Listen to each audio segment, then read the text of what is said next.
Good afternoon and welcome to the February 25th, 2025 meeting of the Georgetown County Council. Please note for the record, we do have a quorum present. Please join us as Reverend Ernie Cooper leads us in the invocation, followed by the Pledge of Allegiance. Heavenly Father, we look to you today, the author and finish of our faith. Lord, as we come together in our meeting tonight, we live and move and we have our being. We ask that you would order our steps and help us to make the right decisions that we need to make for the people. But we ask, Lord, that you cover every community, every district tonight. We need you more than we ever needed you before. We pray especially that you continue to those that have lost their jobs and the things that they're dealing with. And we call it that now. It is in Jesus' name we pray. Amen. Amen. Pledge allegiance to the flag of the United States of America, to the republic which stands one nation, indivisible, with liberty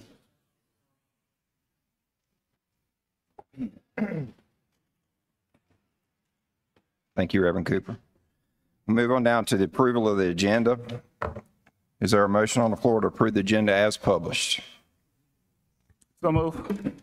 Moved by Councilman Moran. Is there a second? Second. Second by Councilor Charlton. All in favor, please raise your hands. All opposed? Agenda is approved. Move down to special reports and presentations. Our first one is from the Central Safety Committee Awards. Mr. Walt Ackerman will introduce Mr. Van Henson, Director of the Risk Management Services for South Carolina Association of Counties. Mr. Thank Walt, you for doing that for me, Mr. Chairman. So it's my honor tonight to introduce you Mr. Van Henson from the South Carolina Association of Counties. He's their Director of Risk Management Services. Van actually works very closely with the county. He comes down from time to time and does a lot of training for our employees. He'll do things from ergonomics to ladder safety to driving safety tips. And so most of the time he's coming down telling us about some of the things that we're not doing so well. Tonight he's going to tell you about some of the things that we're doing very well. So without further ado, Mr. Henson. Thank you, Walt. Thank you. Mr. Chair, members of council, thank you for having me here this evening to take a few minutes again to highlight some recent accomplishments with Georgetown County. Come to you tonight fresh off of our annual insurance trust membership meeting at which Georgetown County was recognized for 2 awards that they're recipients of, and I'm here tonight to present them to the committees as well as to council. The first award was for an Outstanding Safety Achievement Award. This Outstanding Safety Achievement Award was for, well, let me step back. The way we primarily look at this is these awards are given to counties that have made significant progress as far as in a specific area of their risk management or safety and health programs. The award's basically intended to be able to recognize specific projects or enhancements to your current program, and rather than just general overall improvements. But this particular one was through a joint project with Midway Fire and Georgetown County Fire and Risk Management Department, where they thoroughly looked into reviewing and updating job descriptions and also career training matrix. Now, it may not seem like a big accomplishment, but it's a significant thing for multiple reasons. One of them being as far as the updating and making sure that the job descriptions are correct with physical duties and requirements assist your physicians in determining if an individual within the fire units does happen to get injured, that what duties they can actually perform, if they have any limitations, restrictions, and also for the best course of treatment to get them back to full ready state within their duty stations. So it's a whole lot more important than a lot of people may think. The training matrix was also something very unique as far as from the standpoint of being able to bring Georgetown Fire and Midway Fire together to coordinate and uniformly get together as far as having a unified training matrix system in place where all firefighters across the county are following the same program, same systems. The significant improvement or difference with this, one, it improves communications with all entities communities across the county, but also significantly puts you in much better position as far as of retaining the talent that you have in the county and the ability to, through the matrix and the training, to have them in line as far as for knowing what their career promotions and benefits may be within the county. So it's very significant as far as coming together and getting to a unified system on that. So it's a very unique situation, and we were definitely pleased to be able to recognize Georgetown for this monumental step in that. The second award was distributed from us with the Sustained Excellence in Risk Management. This is an award as far as that's given to counties that, you know, continually exceed all of the basic risk management standards in place.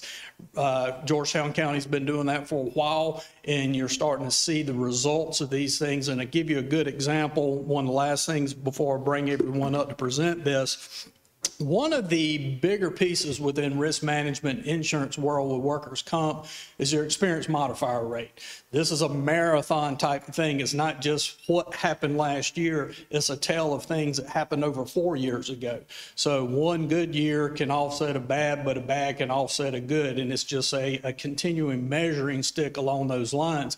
And not to bore you with all the math involved in this, but the bottom line is a mod rating of a 1 is what's considered to be expected losses for a particular entity with the type of work you're involved in. Anything above a 1, you're paying more than would be expected. Anything below, you're saving money. And pleased to bring, again, for the past several years, Georgetown County has remained under a 1. The experience mod last year, or for the current year, was a 0.76, which, to put into simplistic terms, you saw a savings of 24% on what your premiums would have been if you had been at the expected level of 1. To really bring that home, what did that do for Georgetown County and the citizens? It saved y'all approximately $237,000 compared to what you would have otherwise been paying on your insurance premiums if you had been at that mod rating of 1, which is expected for a county doing the types of operations you're doing. So again, that goes as a testament to, again, the marathon type work that goes involved in this as far as to keep employees safe, but also curtailing expenses that county may incur. And, you know, Holly and Walt has done a phenomenal job within y'all's county as far as for promoting these things and continuing. And of course, it comes from the support from the administrator as well as the council on these things too. So again, just wanted to bring that news to you. Anytime we can show how you're saving money, I know you like to hear that. So definitely appreciate the time you've allowed me to come here tonight as far as to recognize these groups for these accomplishments. And at this point in time, I would ask, as far as I think Chief Falkenberry with Georgetown Fire and Chief McClellan with Midway Fire, Holly and Walt, and I don't know if we have any other safety committee members, and of course, council, I invite you to come down if you'd like to as well up front and present you guys with the plaques. And if there's any pictures that y'all wanted to take.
you, Mr. Henson. Moving on down to the nonprofit spotlight. Tonight's spotlight is Georgetown Rise. Dr. Pamela Martin, the program's executive director. You have the floor, Ms. Martin. Thank you so much. I have a little presentation. Thank you, Randy, for pulling it up. Next slide, please. I'm Pam Martin, and I'm a professor at Coastal Carolina University and the executive director of the RISE Center, which stands for Resilience, Innovation, and Sustainability through Education. And this is a map here that demonstrates, and I should have starred Georgetown, y'all know where it is, but we are one of 200 around the world centers that build sustainability and resilience between universities and communities. And tonight I'm here to talk about our partnership, our strong partnership of 8 years with the Bunnell Foundation. Next slide, please. This is just a slide that shows you the RISE Center and some of the work that we've done in the county. We've done a lot of work in the county, and thanks to many of you on county council. So thank you for that support. There you see a picture of students at Hasty Point Plantation. We do engaged high-impact learning. And on the bottom slides there, you see sustainability and resilience reporting for Murrells Inlet, as well as Plantersville. We also have worked with Sustain SC in conducting a statewide report on resilience and sustainability for companies. You may ask, well, who cares? Well, companies do in South Carolina. 84% of them are reporting on resilience and sustainability. I know that's going to be an attractive feature for council as we're looking at increasing our economic development in the county. In addition, we've recently worked on a $500,000 grant with the office, the South Carolina Office of Resilience and the Department of Insurance to work on planning resilience and healthy communities in Georgetown County. That includes insurance. And so we looked at the importance of insurance and ensuring vulnerable communities in the county.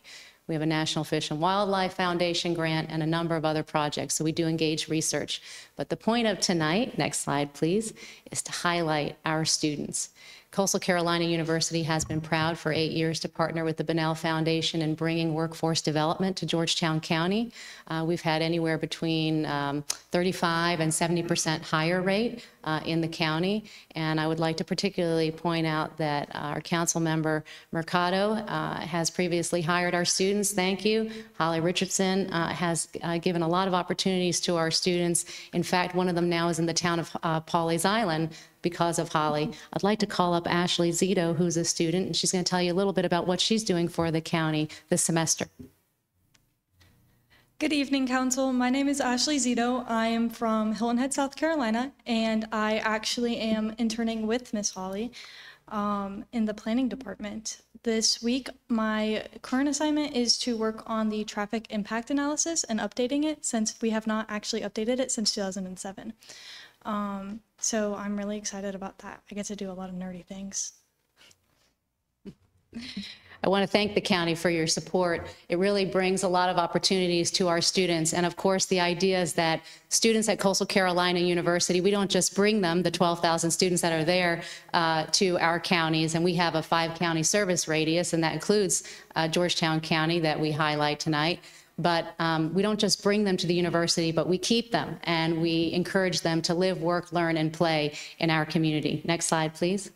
And so those are the sustainable development goals that we look at. I don't think there's a person in the room that would say we don't want to reduce poverty or increase education or work on clean water. And so students work in all of these areas. Next slide, please. And what they do, and that's just a long statement to say that students work in the community, in organizations, public and private, and then they conduct a research report based on science to demonstrate how our organizations and companies are making a better, more sustainable community for all. Next slide, please. Here you can see our program, and I would love it if any of the council members or anyone in the room have an interest in sponsoring an internship or know of businesses in your districts that are interested. This is a workforce development program, and you can see that the Bunnell Foundation generously offsets by about 60 to 70% the cost of an internship for a business. In turn, that business provides professional opportunities for our students and hopefully hires them. And so you can see in the spring, students like Ashley work part-time because they're in class. We pay students $16 an hour. It's a competitive rate. and they work about 200 hours for a total of $3,200. And in the summer, they work full-time, about 300 hours, 8 weeks. They earn $16 an hour for a total of $4,800 in salary. Next slide, please. And there you can see a list of our very generous business partners and sponsors. So I'd like to highlight them. It's too long to list, which is a fortunate problem to have. And in fact, we have a waiting list for this upcoming summer. Right now in the county, we have 23 students interning all over the county. Next slide, please. And I just want to tell you a little bit about who the students are and what they look like. Unfortunately, a lot of them are in classes at night, so they can do internships during the day, and we were lucky to get Ashley. In any event, 17 and 11% of them are from South Carolina, but I think it's an important thing to note that we're educating them in our state, and our idea is that then we capture them and keep them in our state so that we don't have a brain drain. We know that in South Carolina, over 50% of our college graduates actually leave the state to look for jobs elsewhere. The RISE Internship Youth Corps program is trying to keep them here. 77% of students have visited Georgetown before. That's a good thing. But a better thing is that all of them say they want to return to live and work here. That means they have a positive experience because our business sponsors and our public and private sponsors have wonderful mentorship relationships with our students. And there you can see anywhere between 43 and 47% of students are minority students. That's an important statistic for us because at the university, we are committed to providing economic opportunities for all students. 9 students last year were offered employment. And in fact, right now, we have former interns in the program, because we've been around for 8 years, hiring students, which is an exciting and fortunate opportunity. Next slide, please. And I won't go through all of this, just to say that 100% of our employers give positive performance feedback to the students. And so students are an asset, a value added to those organizations. Let's see, 93% and 100% of students, employers said we're ready for the workforce. Next slide, please. In addition, I mentioned that students take a class with me and they write a report. They use an analytic, scientific-backed framework to analyze how their organizations are particularly contributing to sustainability and resilience of the county through any myriad of career fields, running from accounting to zoology, really.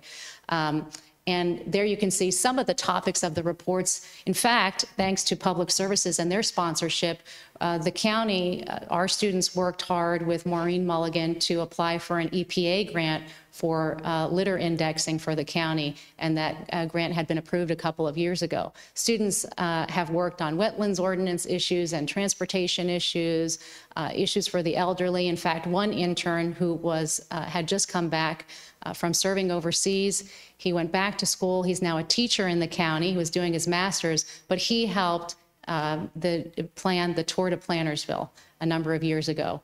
And so those are the types of activities that our students do, contributing not just to workforce, but also to enriching our community. Next slide, please.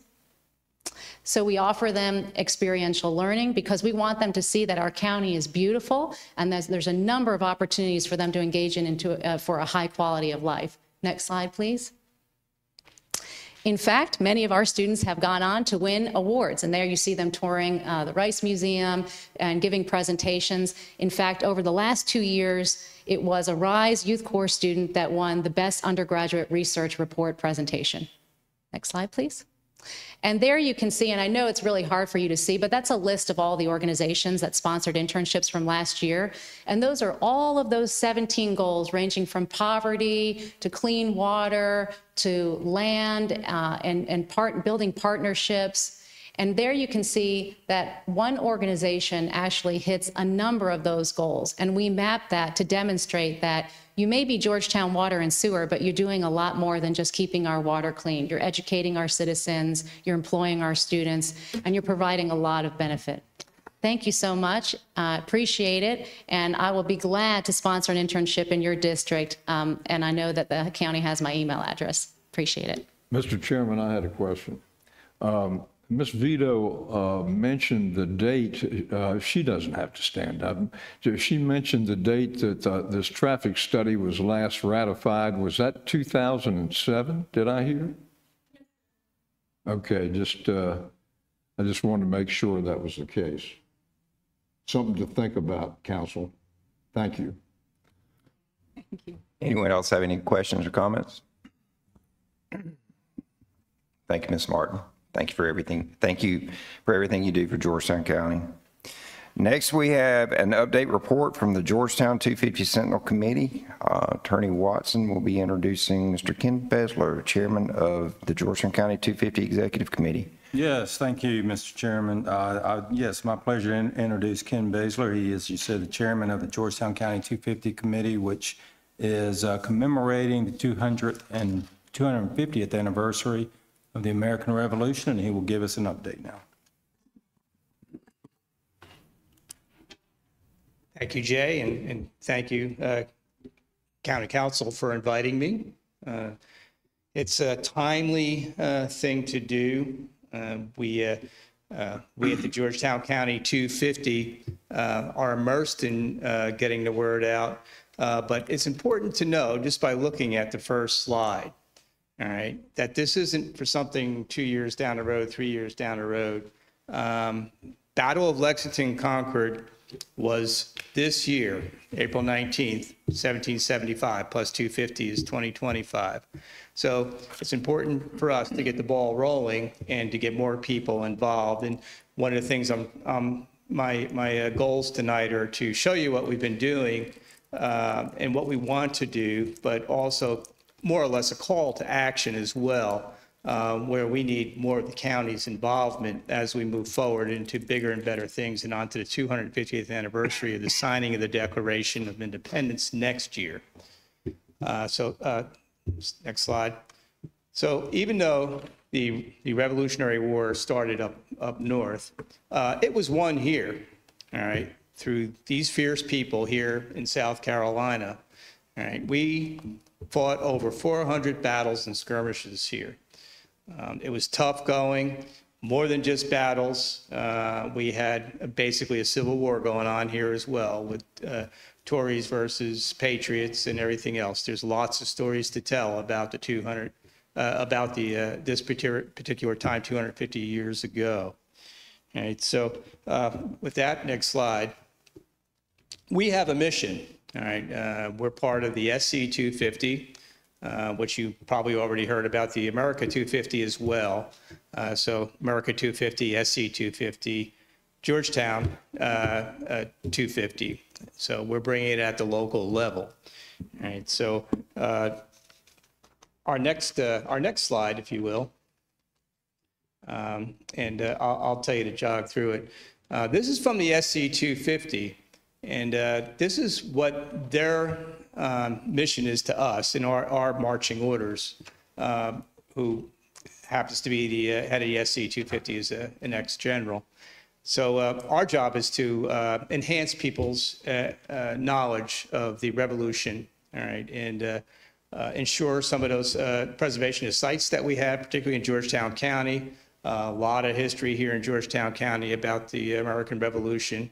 And from the SC 250 side, all right, a lot of this takes funding. So they equip us with the resources to go ahead and do what we need to do. And that's through grants, through education, you name it. They're very, very helpful at the county level. And I'll talk a little bit more about that in a second. Next slide, please. All right, so this is a lot to read, and you don't need to read all of it, but this gives you an idea from a state level where we've been so far.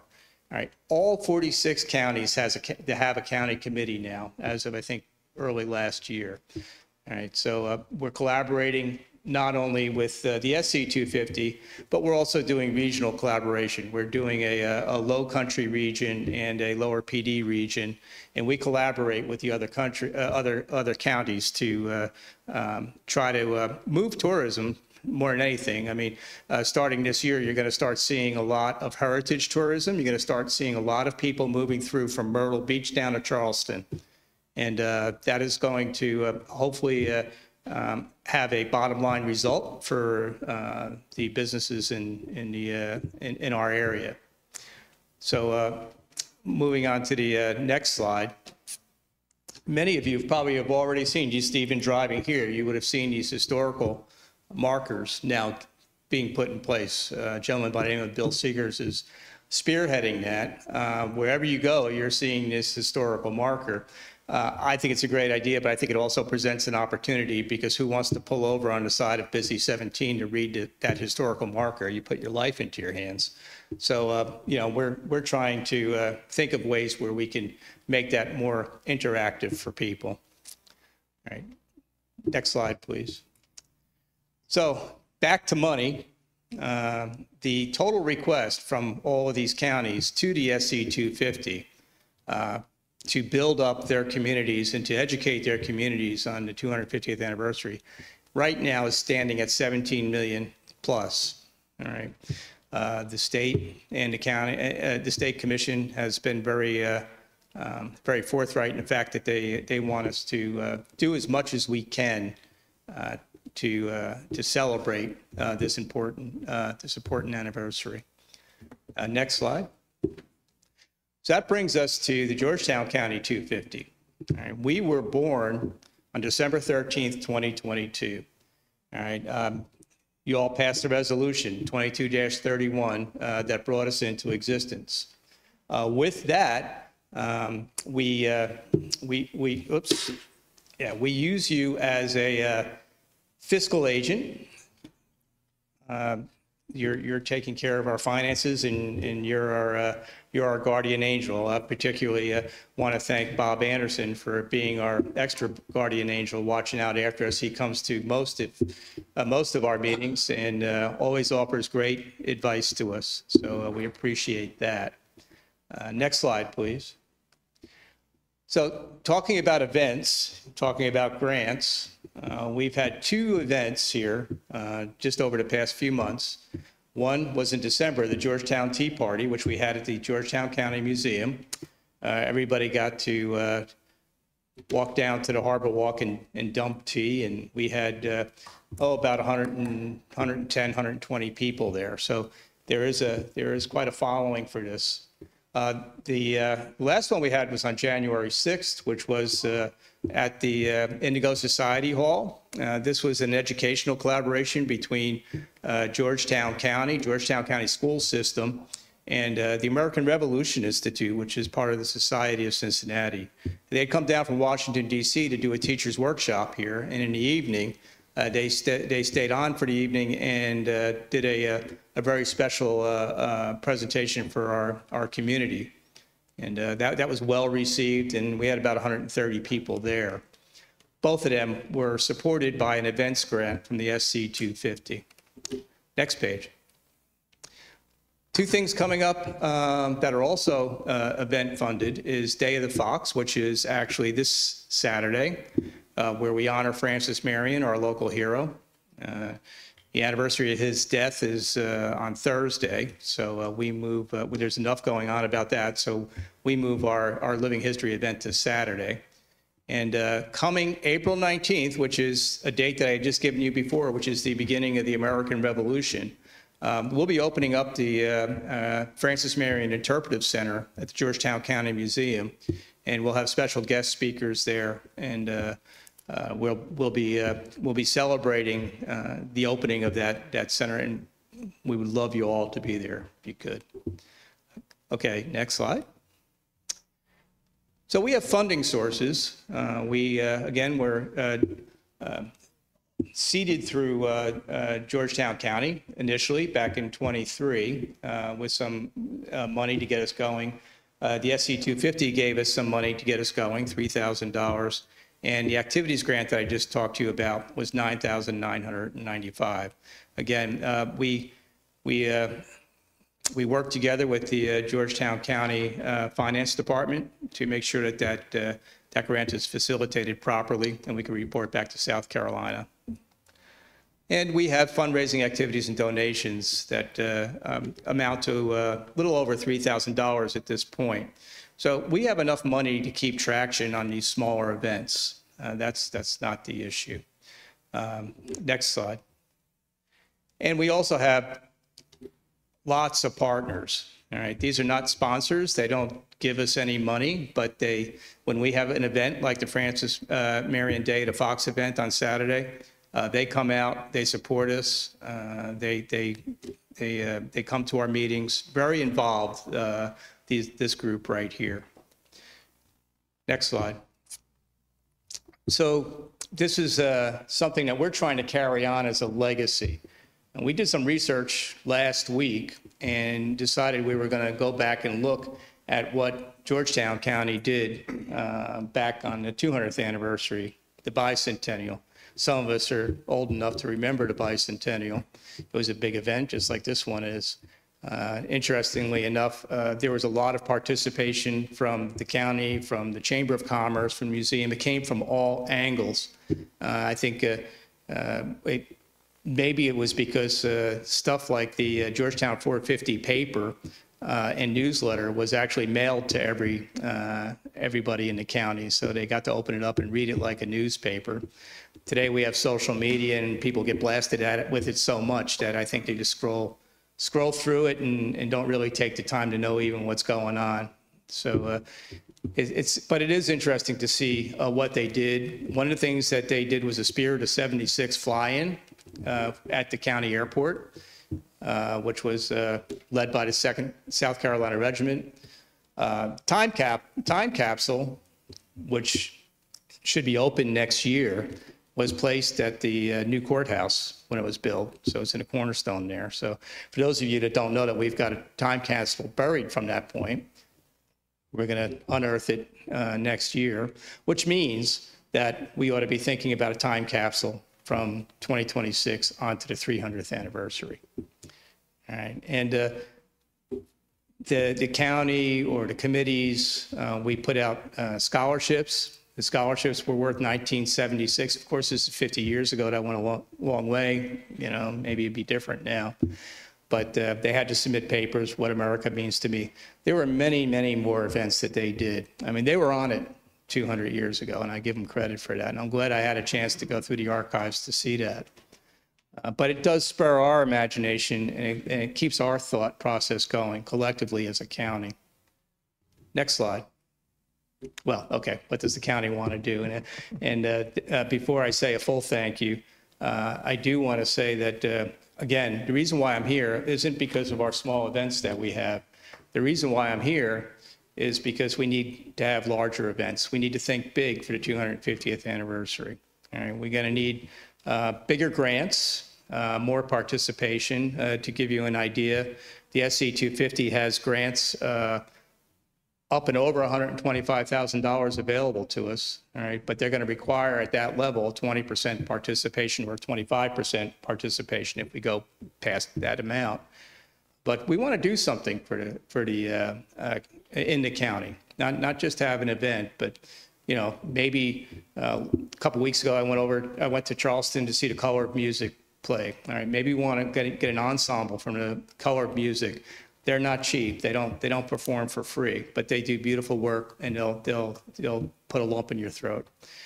We also have the opportunity to have sculptures made, permanent exhibits, something that can leave a legacy for us for the 300th anniversary. They could say, well, this is what the county did on the 250th. So we want to be thinking about that. So I invite your participation. I'd like to have some workshops, maybe some folks that you can pick out that would be part of our smaller work group committee to decide what we're going to do big for Georgetown County next year. Now's the time to talk about it. And I thank you so much for your time, and I hope to see some more participation. I appreciate it. We don't want to be looking at this in a rearview mirror, I'll tell you.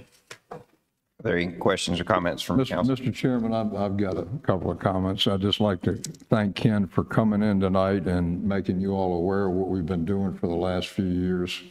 And I'd like to personally invite each of you to come and sit with us some of the meetings. We've got a great bunch of people, and I've learned a lot about history, and I'm going to put one on the spot out here. I've got my history mentor sitting out here.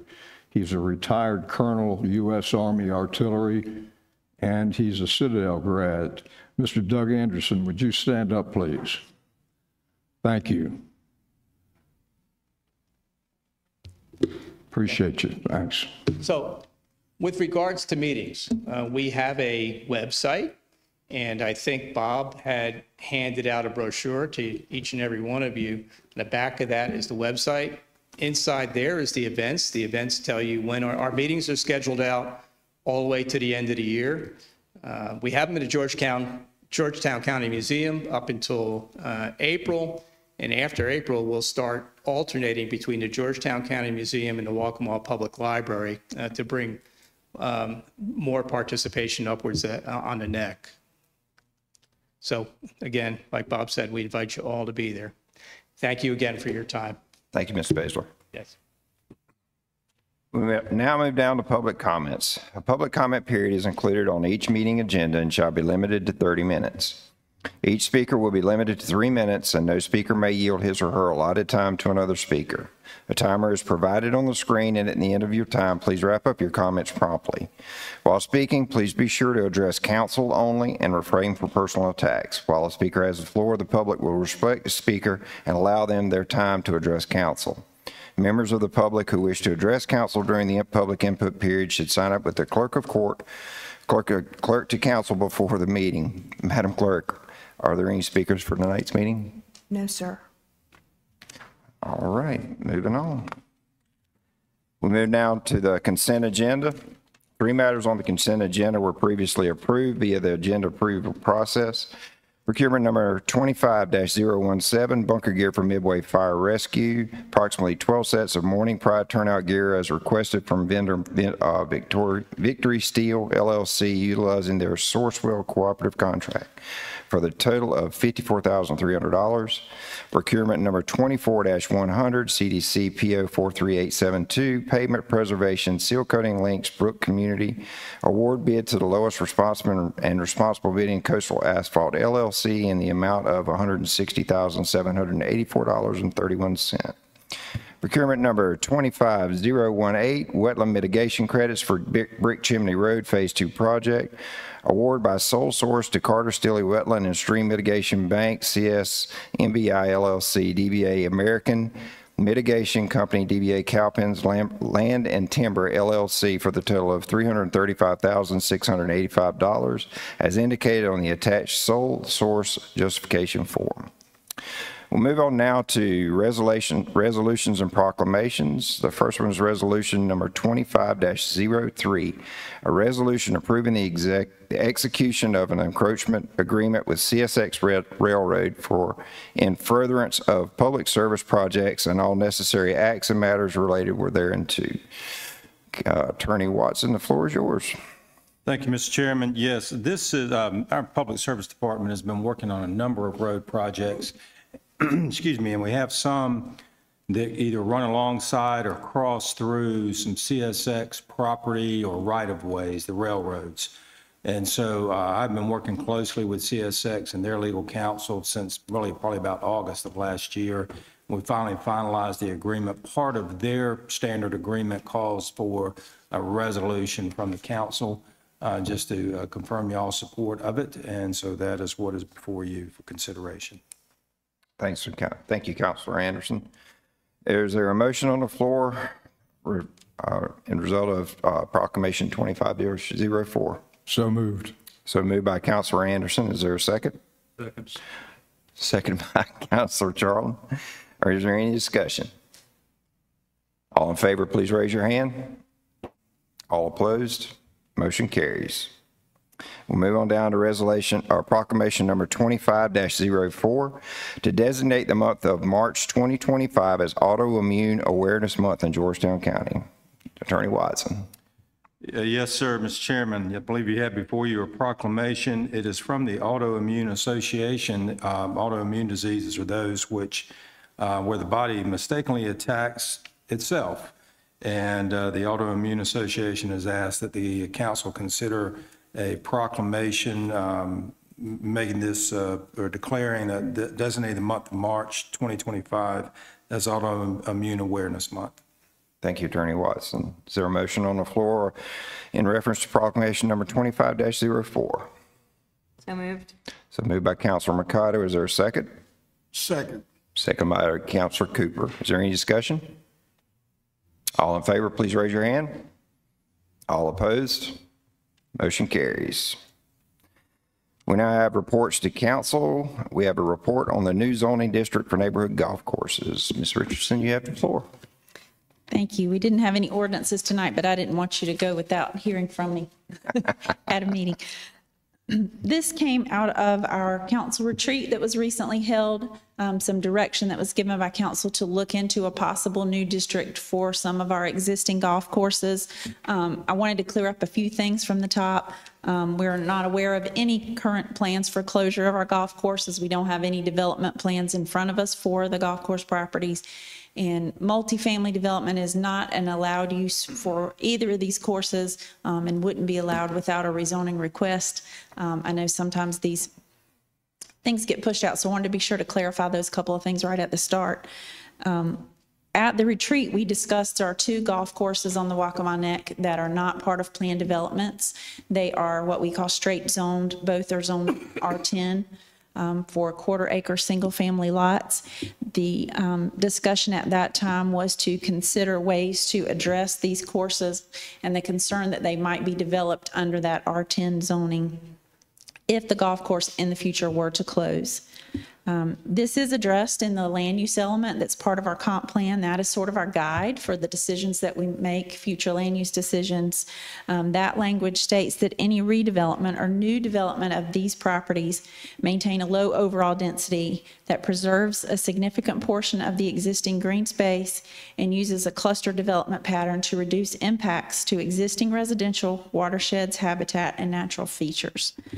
These courses were also designated on the future land use map as conservation agriculture, and the language for that district refers to the place type that includes land critical for the health of watersheds and waterways, public recreational facilities, or specific protected features within neighborhood developments.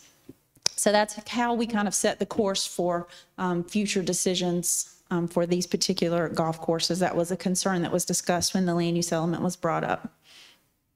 We do have plans, as we discussed, to update our zoning ordinance and to update the zoning map to address those and other policy statements and the future land use map from the comprehensive plan. As we discussed and as I warned you, that is going to be a lengthy process. It's going to take some time. We anticipate at least 12 to 18 months for that. The cleanest way, I think, to address this would be to do that as part of that process. I think there is some concern that that may not be timely enough.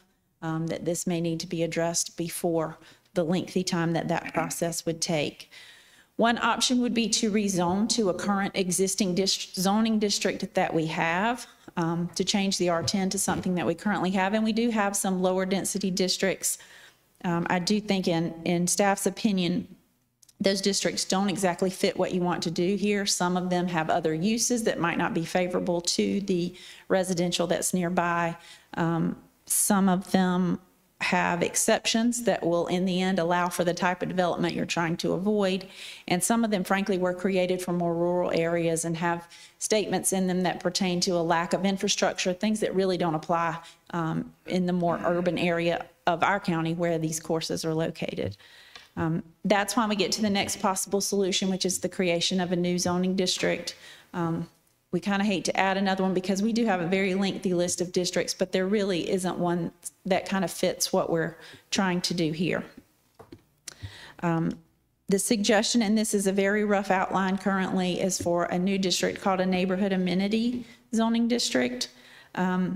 We would take the intent section, we would use the language that I kind of read from the land use element. Again, we want to base this on our policy guide, to let that be our guide. You can read the intent as it's proposed there, but it basically lists a primary objective to allow for the protection of green spaces and wetlands in order to protect the nearby residential properties in the case of a closure.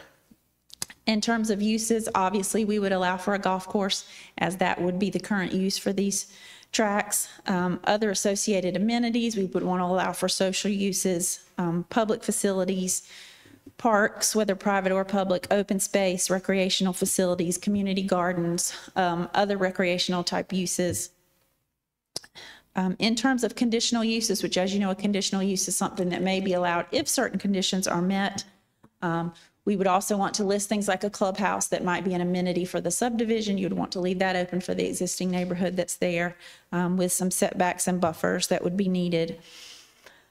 Commercial development, there is, for one of the courses, there is a section that fronts on Highway 17. I think it makes sense to allow for commercial development there, maybe to apply the neighborhood commercial standards to limit it somewhat. And again, only if that section had frontage on the major highway. You wouldn't want that happening further within the golf course near the residents. The third is to allow, and again, falling back on that language from the land use element, very low density, very limited density, is to allow for some single-family residential, obviously not mobile homes. And again, this is kind of our first thought out of the gate, but with a limit of one house for every 5 acres. We do have a district that allows for that. It's basically, I think, a section of Plantersville where we have R5. This would allow that as an overall density. It would allow them to cluster them such that you could put one house on 1 acre, but overall, it would have a very low limit of 1 to 5. Again, our goal here is to protect the existing neighborhood and to protect the wetlands and the water features and the natural features, and maintain the open space for those existing areas.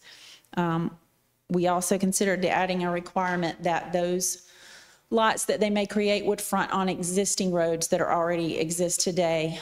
That would prohibit, and again, I don't play golf, but something like a fairway where you could put in a new right-of-way and you may end up cutting off homes that would end up behind existing houses. We were trying to allow for maybe if there was a section that was out on a main road, if you could keep within those lower densities, that you might could carve that piece out, but not to allow it further within the neighborhood itself. Setbacks, we would propose to be the same as the R10, again, to be in keeping with the neighborhood that's there. I did want to mention too that we do believe, and it's going to take a little bit more research into this and some assistance with Attorney Watson, but there are some private deed restrictions for both of these that are also going to come into play above and beyond what we would have. I mean, that's going to affect and limit what happens there in the future as well. And also, you know, we're going to look for input from our attorney as well based on the rezoning of these properties. One last thing to mention, and I'll hush, any change to the zoning, of course, requires public notice, notification to the neighbors, but also in this case, notification to the property owners. So we want to be sure, obviously, that all that's complied with, and this does need to go through the Planning Commission as a zoning ordinance text change. Tonight, I think I'm just looking for some direction from you. Do you feel like this is something you want us to continue to study and move forward with? Is it something you want to wait on the larger update? Just looking for some guidance from you. Glad to answer any questions. Are there any questions or comments from Mr. Richardson? I have. I'd like to commend Holly on what she just laid out here. A lot of thought went into it. It's a breath of fresh air. She did a great job, and what I would like to see happen is I would like to see us go forward. But I think that Ms. Stella was the one that brought this up in the first place, and I'd like her to make the motion to do that. So I'll back off. I've said all I need to say. Thank you. Thank you, Bob. Holly, thank you for putting the report together. I agree with Bob. I know it was a lot of effort, and it was over concern specifically with Litchfield Country Club, which is in my district, and Founders Club, which is in Councilor Anderson's district. So thank you for putting that together ahead of the overarching big update that is in the works right now. And I would like, if there's no other questions or discussions, to go ahead and motion to have this move to Planning Commission. Second? Yeah, I don't. Jay, do we need to We vote don't on need to vote on this, do we? Can we just direct it back to Planning Commission? What are you wanting to do? You wanting to have staff move this towards Planning Commission? Yeah. Yes. Right. Move it I through. don't know that you Planning need a motion. That Holly, things typically that you move things to Planning Commission for this routine. If that's your direction, right, I can certainly put it on. I would like to be able to put it on for discussion as opposed to immediately putting it on for a vote, kind of give them time as you have to review it before we ask them for an official recommendation, if that's okay. Absolutely. Give it a month for discussion, I think would be good.